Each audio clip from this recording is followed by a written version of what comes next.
theatre, film, TV and more. Suzy Wrong reviews it all on Joy Drive. Hello, Suzy Wrong. Hi, Warren. I've always heard that children have imaginary friends. I'm wondering if you had one. I did. I still have imaginary friends. I love them. No, I did have one as a kid. Even now? They're here with me right now in the studio. No, I did as a kid. I had an imaginary friend. I feel like probably many of us have them. They're our safety friends, aren't they? They don't criticise us. They don't shame us as kids. They don't try and play cricket or football with us. They're the perfect friends. Was it the same imaginary friend for a long time that you had? I don't know. I think I've probably had several of them over my lifetime, imaginary friends. Sometimes I have real people that are imaginary friends because they're not real friends. But what about friends? Well, you find that out, don't you? What about you? Have you ever had them? Not really, but I remember from watching this week's program, I remembered when I was very young, maybe 6 or 7 even, that I would imagine that I had a baby and I had a little pillow. Yeah, I had a little pillow and I would kind of think that the pillow is my baby. Have you ever I think I was just very nurturing from when I was very small. Have you ever used the pillow for anything else? Imaginary? No, there was no breastfeeding involved. if that's what you're getting at. I just remember I really loved kind of caring for it and like being attentive to it. Oh, isn't that sweet? I don't know what that means. Maybe there's a maternal I don't know what that means, side to you. but I never had. I think so. I think that kind of manifested very young, but I never had an imaginary friend as such. You should have bought some suction cups for the pillow. Oh, goodness. All right, I'll work on that. Get back to you next week. Now, we are talking... we are talking about hotel... Do we say Hotel Reverie? Which is Reverie. I did a Google search. Reverie, Hotel Reverie, which is episode 3 of the latest season 7 of Black Mirror. I love the Black Mirror series, Suzy. I think it's chilling but real in some ways. What did you think of it? Black Mirror is one of the most prominent shows on Netflix, a science fiction series that for older viewers is reminiscent of the Twilight Zone from way back when. Today we're talking about episode 3 of the new season of Black Mirror, season 7 if you can believe it, entitled Hotel Reverie, in which Issa Rae plays Brandy Friday, a movie star frustrated with the kinds of roles she's being offered until she gets a call to work on an unusual project. She's to help reboot a black and white classic, except they're going to use AI to insert Brandy into the movie and replace the male lead as the new Dr. Alex Palmer without changing anything else, including the leading lady Dorothy Chambers. The decades-old Hollywood masterpiece then becomes an unexpected lesbian story. The plan was for Brandy to only work for those 90 minutes as though performing in a stage play. But alas, a computer crashes and she's stuck in there for weeks, which then sees the two women develop a connection much stronger than anybody had anticipated. I have always loved Black Mirror, and this year's news stories are just as entertaining as always.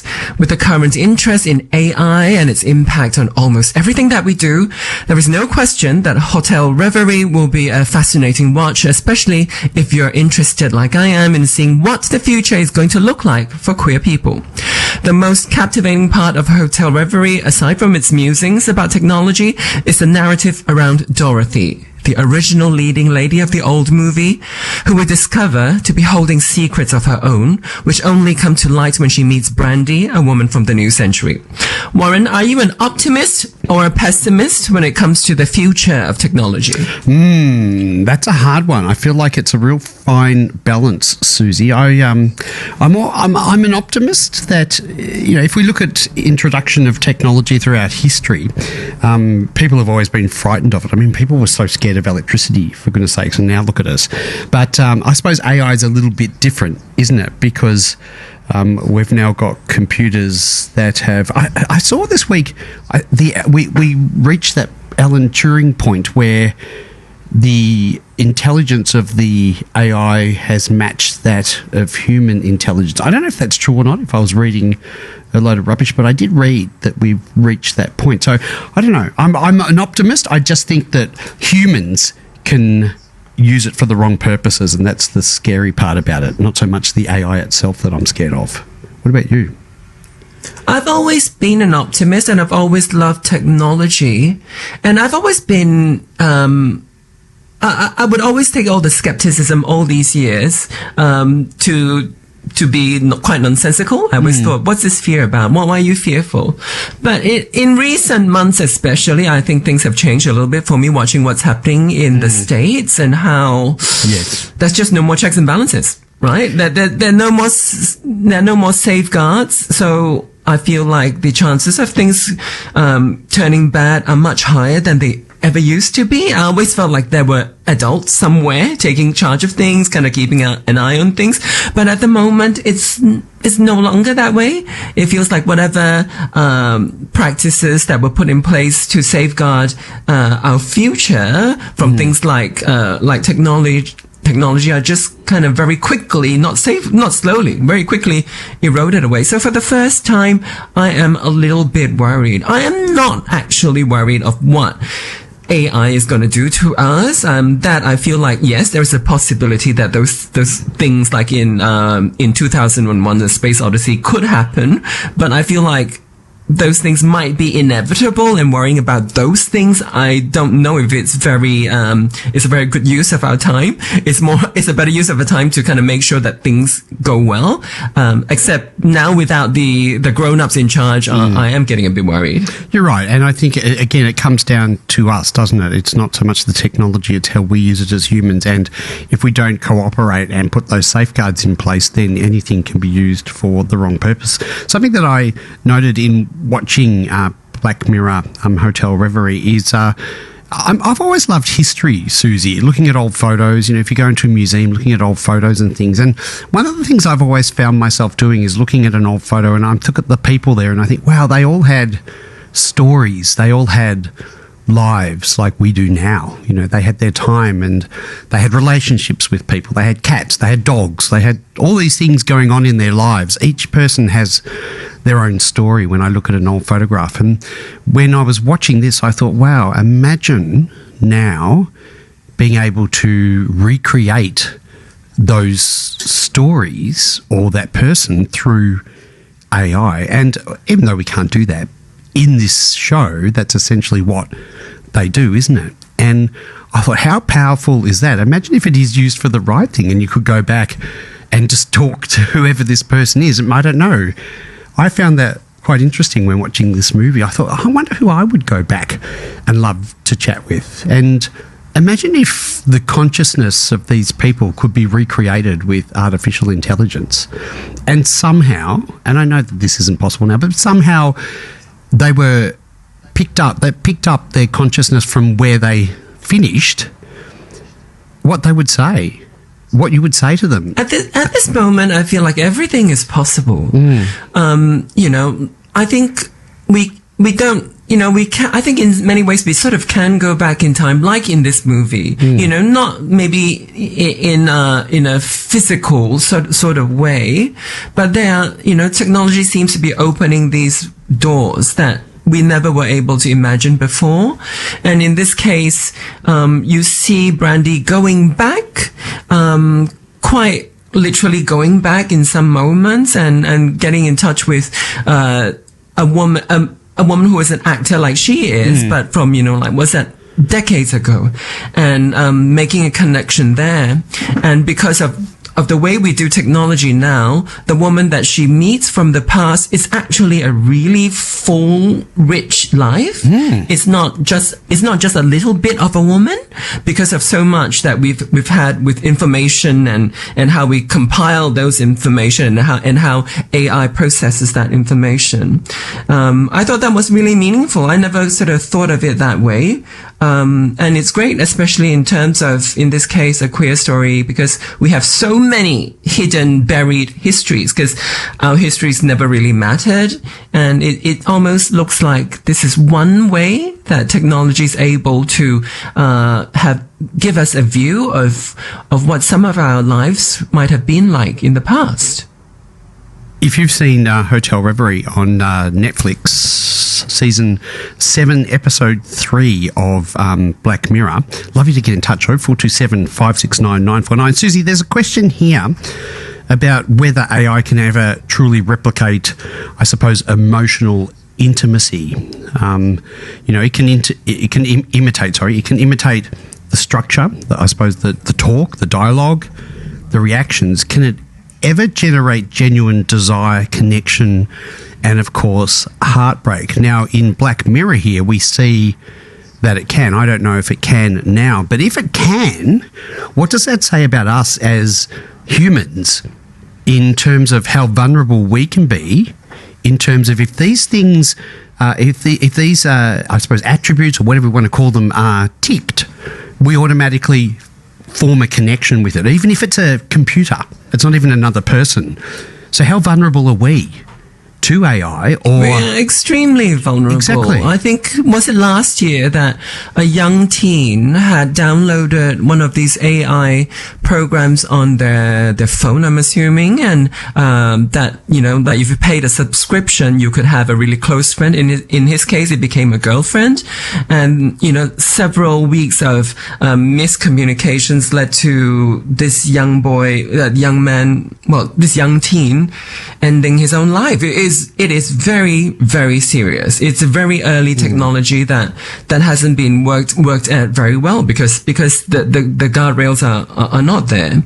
And it also makes me think, like, I used to think it funny that people have long distance relationships. Like, how do you have a long distance relationship? How do you be in love without having the person's body near you? And clearly, lots of people have had those relationships, and I think in this day and age, I don't know how different it is from having an AI partner. Suzy, we can just have a pillow next to us.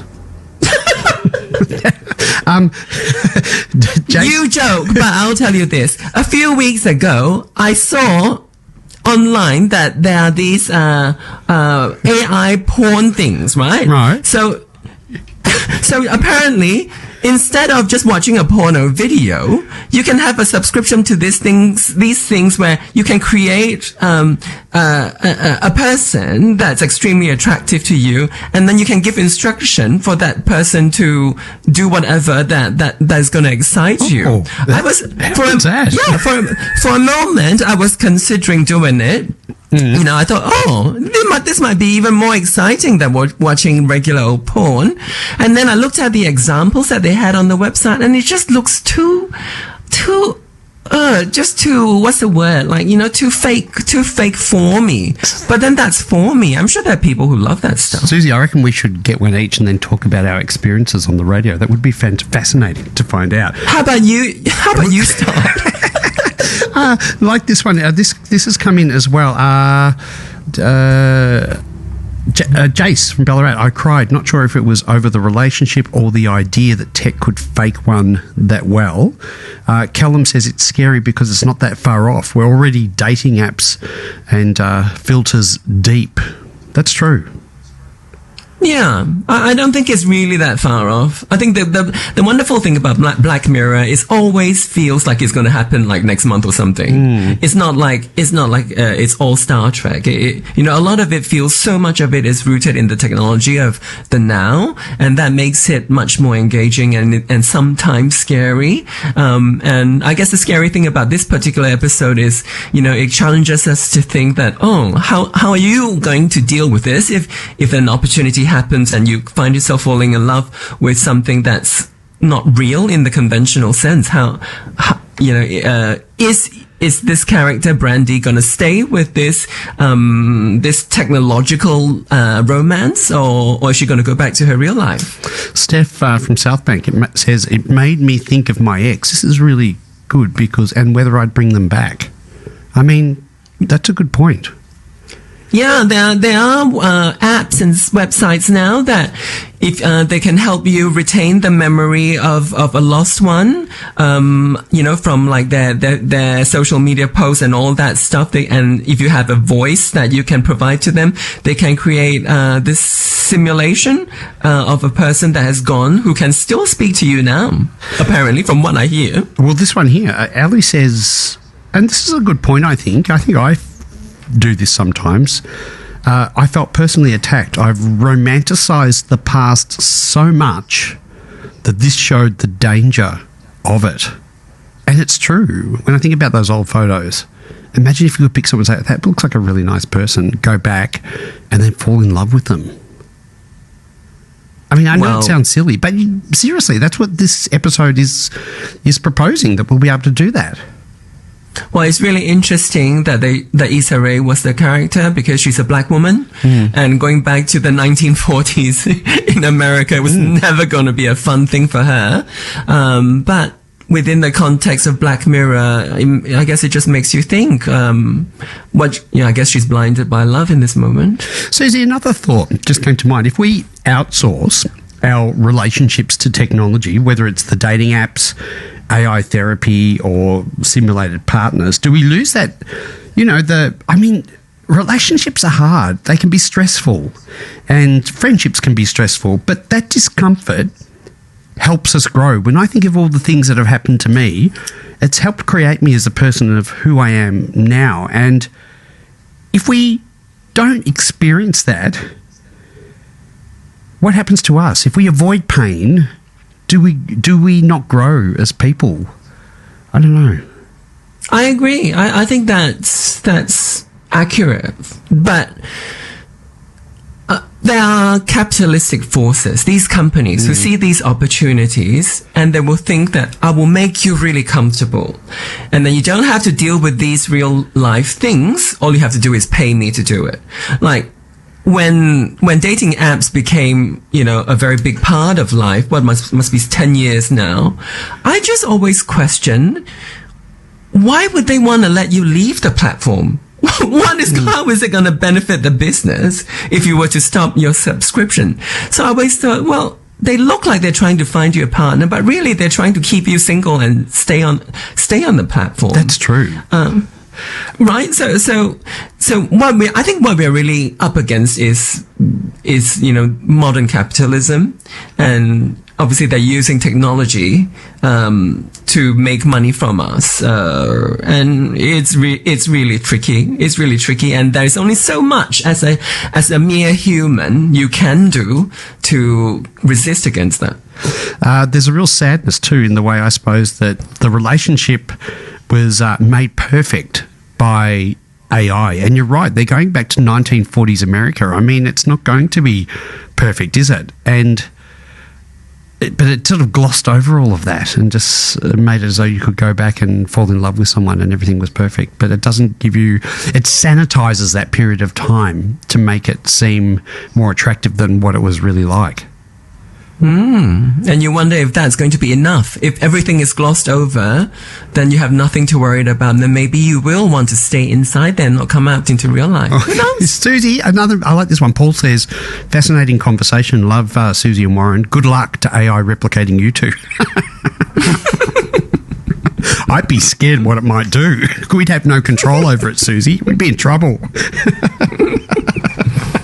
What are we watching? We're not here next week because it's Easter, but for the week after. Oh, we're not here next week? No. Right. In that case, I won't announce it because I actually did have a surprise for you, because the week after I was going to be in Melbourne. Oh, my goodness. So, you'll be in the studio. So I'm going to be dropping into the studio. Oh, fantastic. I can't wait. Can't wait to see you. So I think I better prepare something a bit special for our conversation when I'm there in person in 2 weeks' time. Oh, my goodness. There'll be a crowd outside the Joy Studios if Suzy Wrong is in the studio with me. I can't wait. It'd be so good to see you again. It's been so long. I know. I can't wait. Thank you. You've made my day, Suzy. Thank you so much. We'll catch you in no, you say it. See you. I'll see you in 2 Tuesdays. Bye. See ya. That is Suzy Wrong. And, of course, it was episode 3, season 7 of Black Mirror, called Hotel Reverie.